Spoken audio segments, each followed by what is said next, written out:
Hello folks, in today's video I want to show you some tips and tricks we use for diagnosing disease and treating baby iguanas. How to save those baby iguanas. I've got them here 12 grams. If you're interested, click through, folks. Hello folks, I just want to go over with you, some of the stuff that you deal with when you have a lot of animals, and sometimes, an animal gets sick and you have to try to determine what the heck is going on here. How did he get sick? Why did he get sick? And I want to show you a little case that I'm dealing with right now. This is a little banana pectinata. He's a few months old.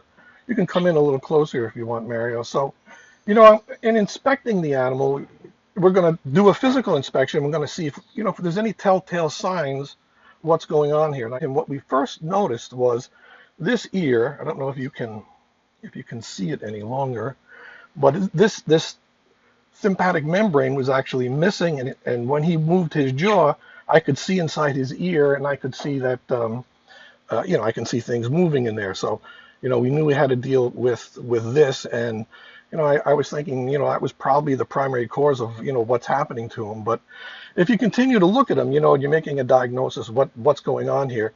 Look at his tail, and look at his legs. Now, it's not an animal that's thin. This animal is eating. So if he's eating, then maybe he got an infection, maybe he hurt that ear somehow, and I think that's what the whole demise is. The other thing, if you notice, if you look at him, his belly, look how big his belly is. His belly is too round. Not quite as round as it was yesterday, but when I started with him, he was a lot more, this belly was really full. So what we've been doing to take care of him is I have him on Baytril, and what I just do is I just dilute the Baytril down till I get it to a concentration that I want to use. And actually, these are some of the things you've got to figure out how to deal with when you're trying to care for little guys like this. This guy's 12 grams, so I've got to dilute all that medication down and come up with what I can deliver in a syringe. And what I'm just talking about, trying to figure out how to deal with something when you don't have all of the answers of what you're looking at. Anyway, if we continue here looking at him, you see he's doing this typically. He's so weak he kind of shakes around a little bit and everything. So all animals, when they get sick, just like people, the biggest thing is hydration. You've got to figure out a way to hydrate those animals, because he's not going to drink enough water on his own. Yeah, I put a little dish here, and once in a while he licks at the dish, but that's not getting us where we need to go. They need to have a lot more fluids in their body. So the only way you're really going to achieve this in this animal is, you could do it PO. You could go right into the stomach with a little tube. And the other thing is you can do it sub-Q. That's what I use these little needles for here. I'm doing it sub-Q. So I've taken this particular needle here, and I put his dose of Baytril in there, and I've given him 1 ml of fluid, which, if you calculate out, is a tremendous amount of fluid for a little tiny animal that way. But sometimes initially you have to really increase that amount of fluid that they get. So I don't know if I'm going to give them the whole ml today. I'll see how it goes. But the other thing that I want to show you is, if we continue to look, see, I noticed that, he wasn't pooping. So you kind of get this wet, trying to get that vent open. And yesterday I saw a little drop of poop there, and I checked it out on the microscope, and I don't see parasites and everything, so I can't contribute to what's going on with his belly. But if you look further at this animal, there's still a lot more to learn. Look at this leg here. See that leg? There's the problem. We've got to come up with some sort of a way to stabilize that case, because this leg is broken. So now if we start thinking about all of the pieces of what's going on here, you realize these guys are all caged together. So there are some that are more dominant than others, and there are others that lose those battles. And this is a guy here that is losing those battles, or lost that battle, because what he really is he beat up. Didn't have an ear infection. His belly didn't swell out because it was cold, or he ate something he didn't want. What happened was he got sick. He got an infection because that ear was open, and then his system started to shut down. He wasn't drinking anymore. He probably didn't get in the sun. The other animals got in the sun. So the whole thing starts to cave in. So he's just a guy here that needs some rest. I've got to figure out a way to stabilize, like I say, that leg. And if he doesn't eat, I'm going to try to tube him with critical care. The carnivore type of critical care, and I'm going to use a little tube like this. So some I also have little rubber tubes, and I'm not sure I'm going to get the critical care through that. If you look how tiny that is, but a lot of people say, well, look, how far do you go? Kind of the rule of thumb is we go halfway. So you've got to feel your way through it. I mean, if you're feeling resistance, you just can't keep pushing. It just doesn't work. But I've done enough necropsies on this guy and everything, and I can tell you his stomach is right here. So I'm looking where that is. If you come this way, probably have a better shot. Where that is relative to how far it is from the end of his snout. Let's say, I want to make sure that I'm down about here. So I'm going to try to show you that part later. Now I want to show you the part of, hold on a second. I'm going to put this guy down for a second because I need to get my alcohol. Okay.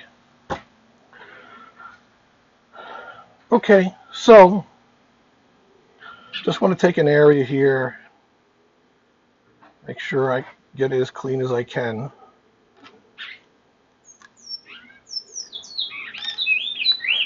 And we're going to go sub-Q. We got enough light. Going to go sub-Q here. You're not going to go in this way because then it's going to start piercing organs. And you want to get it so you're just kind of lifting up that skin a little bit.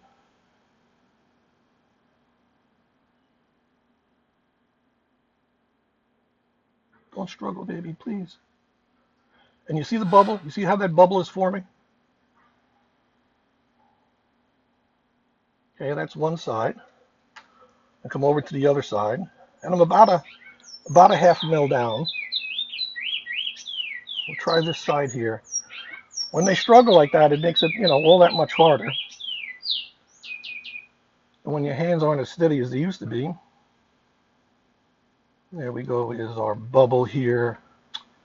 Didn't work out as good as the other side, but, we're getting what we need. Yeah, it's going in there nice now.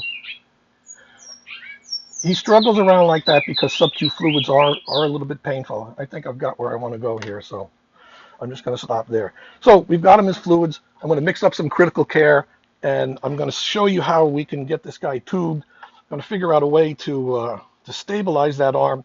And I just want to make a note. One of the things you got to do when you got these sick animals is you've got to separate them. So you got to isolate them. You can't just keep leaving them in the same cage. So, obviously this guy, he was living outside with the others. He's inside the house now. We have this little cage set up for him. It's nothing really fancy. I want to be able to see if he has stool again, exactly what he's doing. So I really don't decorate the cage. I keep it, kind of plain. He's got a little rock to get some heat. I just put a little bowl in there.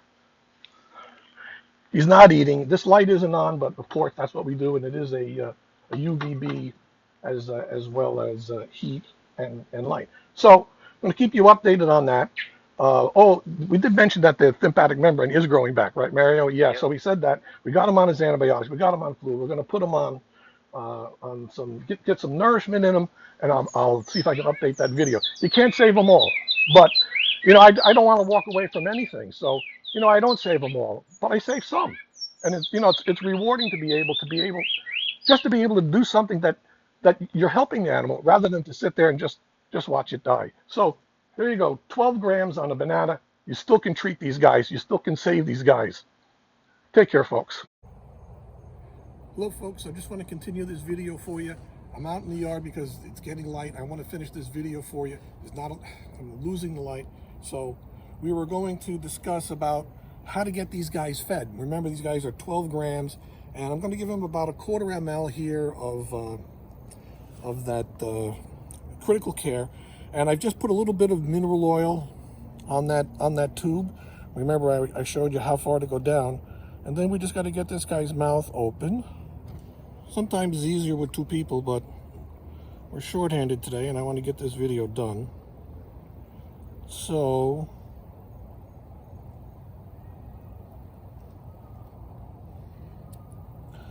okay, we measured yesterday about how far we're going. Here we are.